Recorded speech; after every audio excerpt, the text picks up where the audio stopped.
Fala galera, eu sou o professor Matheus e na aula de hoje vamos continuar aprendendo sobre funções. Essa é a quarta aula de uma série de vídeos sobre esse assunto. Se você ainda não assistiu os anteriores, sugiro que assista a eles antes para depois assistir a esse, beleza? Nesta aula você vai aprender sobre função no primeiro grau, que é um conteúdo bastante cobrado em vestibulares, processos seletivos e Enem. Então vamos à definição.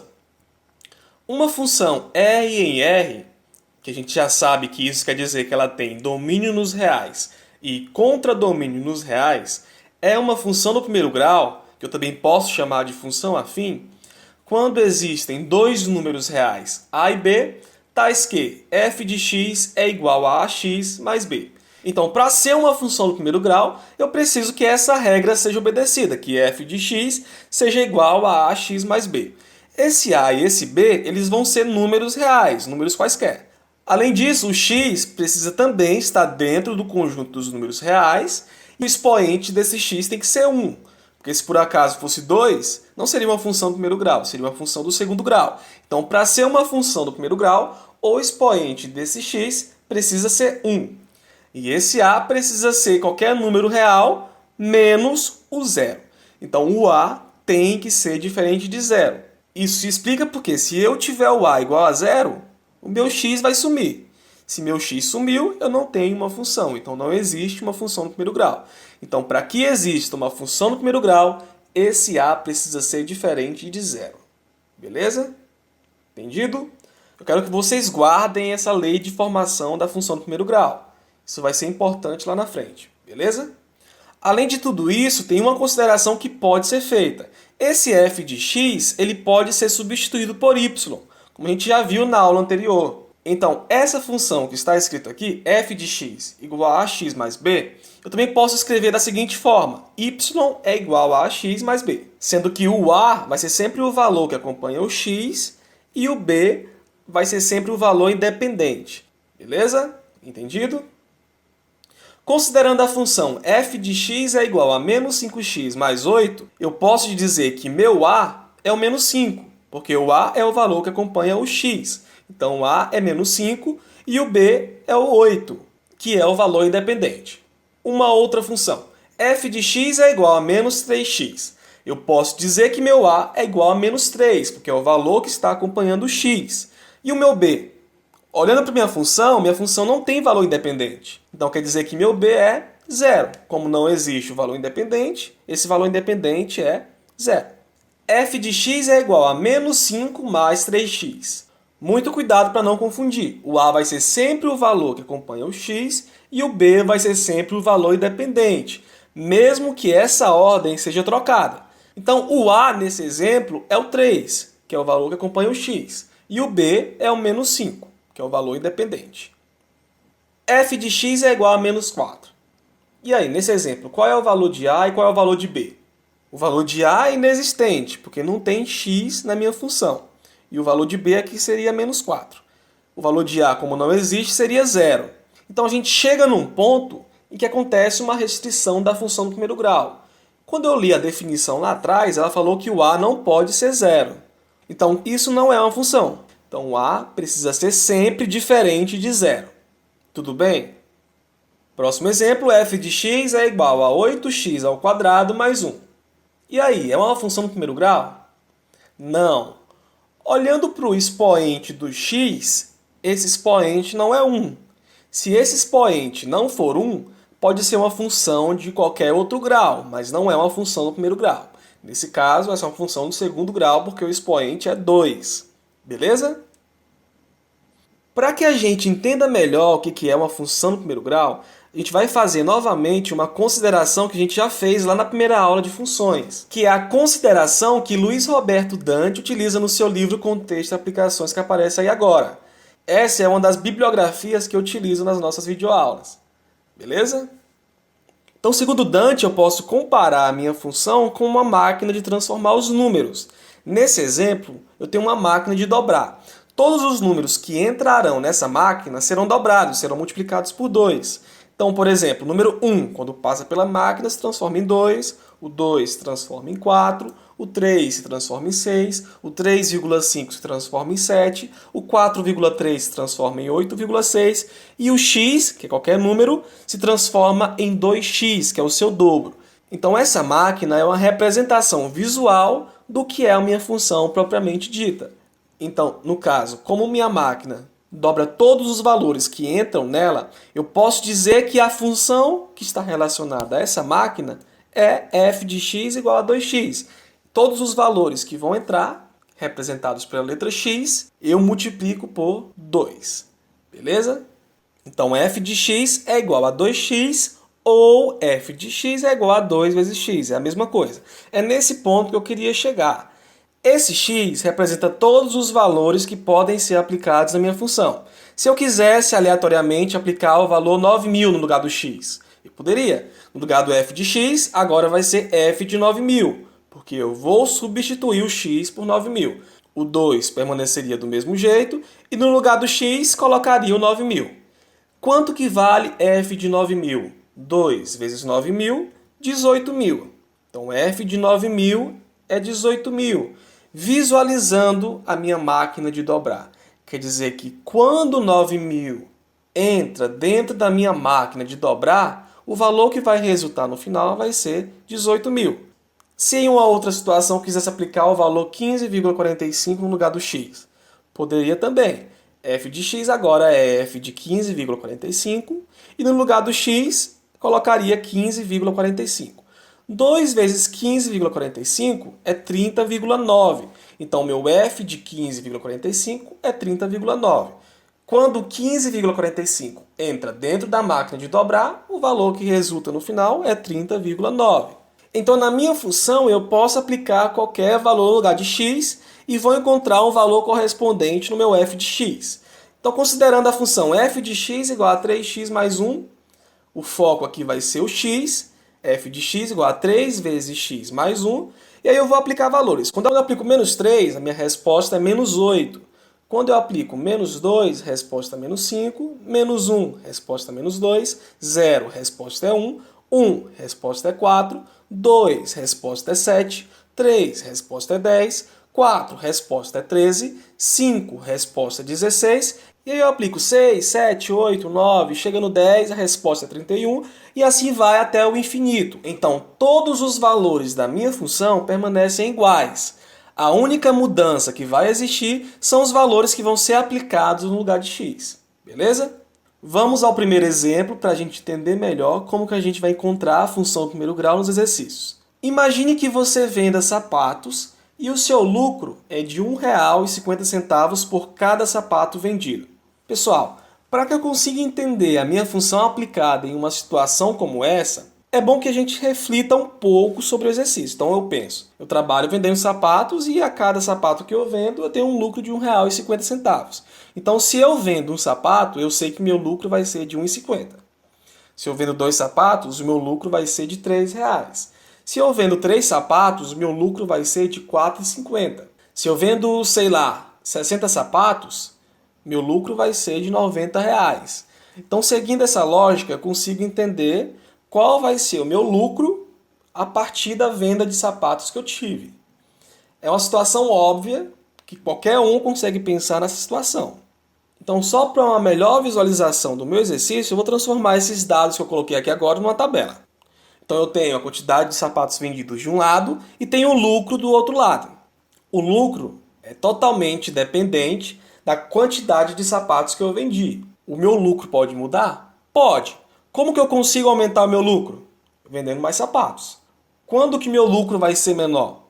Quando eu vender menos sapatos. Então, com isso, eu já consigo ir para a primeira pergunta.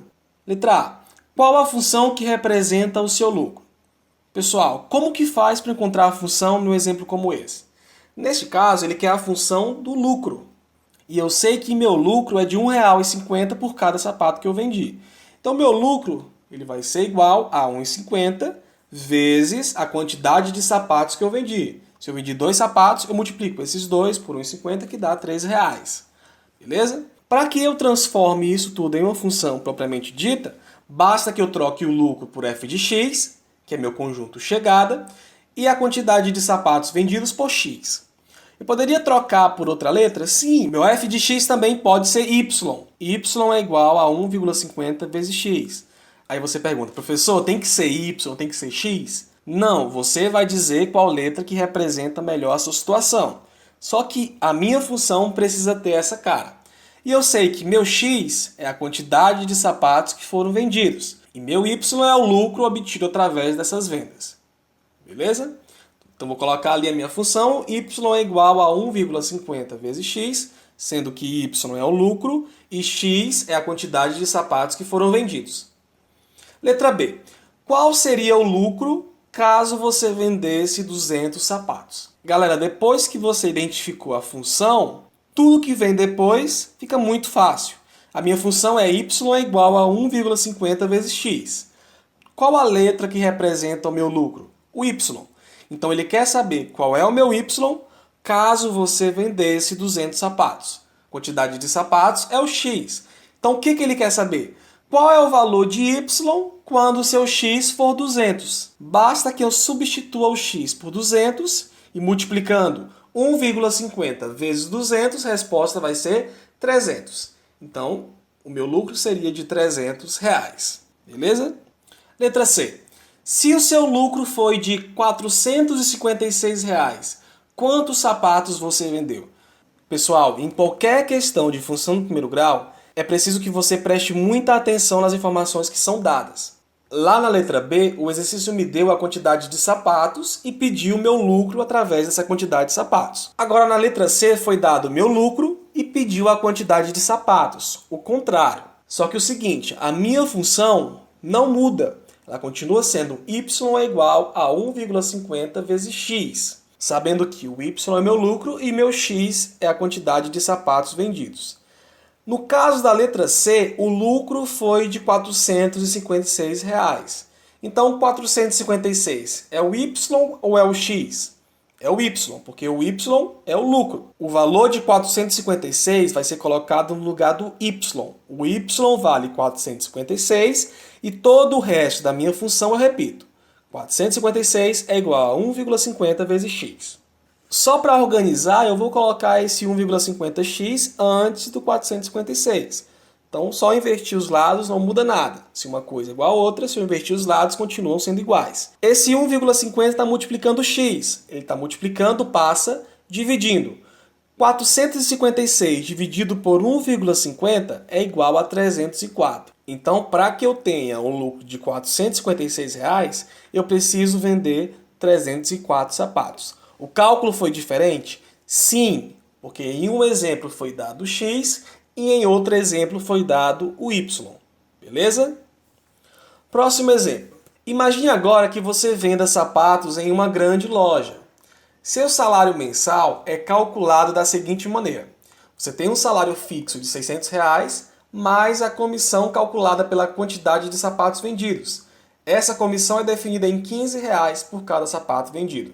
Então, como eu falei lá no outro exemplo, é interessante que você leia o exercício e você visualize como isso acontece na prática. Então, nessa situação, eu tenho um salário de R$600, ele é fixo, sempre vai ter esses R$600 e a comissão vai entrar como extra. Ela é definida por cada sapato vendido. A cada sapato que eu vendo, eu ganho R$15 de comissão. Então, se eu vendo um sapato, eu tenho R$15 de comissão. Se eu vendo 2 sapatos, eu tenho R$30 de comissão. Se eu vendo 3 sapatos, 45, 4 sapatos, R$60, 5 sapatos, 75 e por aí vai. Se eu vendo 80 sapatos, eu tenho uma comissão de R$1.200. Então, só para caráter mesmo de organização, vamos transformar isso numa tabela. Quantidade de sapatos vendidos e a comissão. Não é necessário que você faça a tabela para conseguir resolver o exercício. Eu estou fazendo a tabela para que você consiga visualizar melhor o exercício. Beleza? Letra A. Qual é a função que representa a sua comissão? Então, como no exemplo anterior, eu vou pensar no óbvio. O que vai ser minha comissão? Minha comissão é igual à quantidade de sapatos que eu vendi vezes R$15, que é o valor de comissão que eu ganho por cada sapato que eu vendi. Para que eu transforme isso em uma função, basta que eu troque a comissão por f de x ou y e os meus sapatos vendidos por x. Ou se eu quiser trocar por uma outra letra, por exemplo, a minha função é a comissão, então a comissão é a letra C. E o X é a quantidade de sapatos vendidos, as minhas vendas, letra V. Fica a seu critério a escolha de que letra você vai usar. Sendo que a minha função tem essa cara, a letra que você usar não vai interferir em nada. Letra B. Qual é a função que representa o seu salário mensal? Então agora eu vou lidar com o salário inteiro, não é mais só com a comissão. Então pensando no salário. O meu salário de R$ 600, ele é fixo. Independente da quantidade de sapatos que eu vendi no mês, eu tenho R$ 600 fixos no meu salário. Então R$ 600 não vai mudar independente da quantidade. Se eu vender 80 sapatos, os R$ 600 fixos continuam lá. Beleza? Só que esses R$ 600 eles vão ser acrescidos da minha comissão. No caso, se eu vendi um sapato, eu tenho R$ 600 fixos mais os R$ 15 de comissão, que totalizam R$ 615 no final do mês. E assim vai. Se eu vendo 2 sapatos, eu tenho R$ 30 de comissão. 600 mais R$ 30, eu tenho um salário mensal de R$ 630. E assim vai, quando eu tenho 80 sapatos vendidos no mês, que eu tenho R$ 1.200 de comissão, eu tenho R$ 1.800 de salário mensal. Então, só para fim de organização das informações, fiz a minha tabela e agora eu incluí o cálculo do salário e o salário mensal que depende da minha comissão. Beleza? Então, voltando à letra B. Qual é a função que representa o seu salário mensal? É só pensar no óbvio. O que é meu salário? São R$ 600 fixos, nunca vai mudar, mais a minha comissão ganhada no mês. Isso é claro. Só que essa comissão, ela depende diretamente da quantidade de sapatos que foram vendidos. A cada sapato que eu vendi, eu tenho R$ 15 de comissão. Então a minha comissão vai ser 15 vezes a quantidade de sapatos que eu vendi no mês. A minha função está praticamente concluída. Basta que eu troque o salário por uma letra e a quantidade de sapatos vendidos por outro. No caso, o salário por Y, por exemplo, e os sapatos vendidos por X. Ou, se você achar por bem, o Y pode ser, sei lá, S de salário e o X pode ser V de vendas. Fica a seu critério a letra que você vai usar. Beleza? Letra C. Qual é o salário quando foram vendidos 25 sapatos no mês? Pessoal, depois que você definiu a função, não precisa mais ficar se preocupando muito não. Qual foi a função que eu defini para o salário? Y é igual a 600 mais 15x. Ou, no caso, eu mudei o Y por S e o X por V. O salário é igual a 600 mais 15 vezes a quantidade de vendas que eu tive. O meu exemplo falou que quer saber o salário. Então ele quer saber o S. Quando eu vendi 25 sapatos no mês. Então meu V vai ser 25. Para que eu consiga achar o salário, basta que eu substitua o meu V por 25. Então no lugar do V eu coloquei o 25. Ficou 600 mais 15 vezes 25. Como a minha prioridade é a multiplicação, multiplicando 15 vezes 25, eu tenho 375. Quando eu somo com 600, eu tenho R$ 975, que é o meu salário do mês, se eu vender 25 sapatos. Beleza? Letra D. Quantos sapatos você teria que vender para ter um salário mensal de R$ 1.110? Pessoal, como eu falei, a função não vai mudar. Você não precisa quebrar a cabeça com o exercício porque você já definiu a função. Só que agora ele quer saber quantos sapatos eu vou ter que vender, e as vendas é a letra V, quando o meu salário for de R$ 1.110. Então o salário, a letra S, vai ser 1.110 e as minhas vendas é o que eu quero saber. Então o que eu vou fazer? No lugar do S, que é o salário mensal, eu vou colocar 1.110. Todo o resto eu vou repetir. A minha letra é o V. Para que eu consiga encontrar o V, eu vou isolar o meu V. O 15V está no segundo membro, passo ele para o primeiro membro, está positivo, passa negativo. Igual 600 já está no segundo membro e o 1.110 está positivo, passou negativo. 600 menos 1.110. Resposta, menos 510. Menos 15 está multiplicando, passa dividindo. 510 dividido por 15 dá 34, menos com menos dá mais. Então a resposta é 34 sapatos que eu preciso vender para que meu salário seja de R$ 1.110. Beleza? Pessoal, essa foi a videoaula de hoje, espero que vocês tenham entendido a função do primeiro grau. Fiquem ligados nas próximas videoaulas sobre funções que vamos ter aqui no canal. Deixa o curtir, compartilha com os amigos e até a próxima videoaula. Até mais!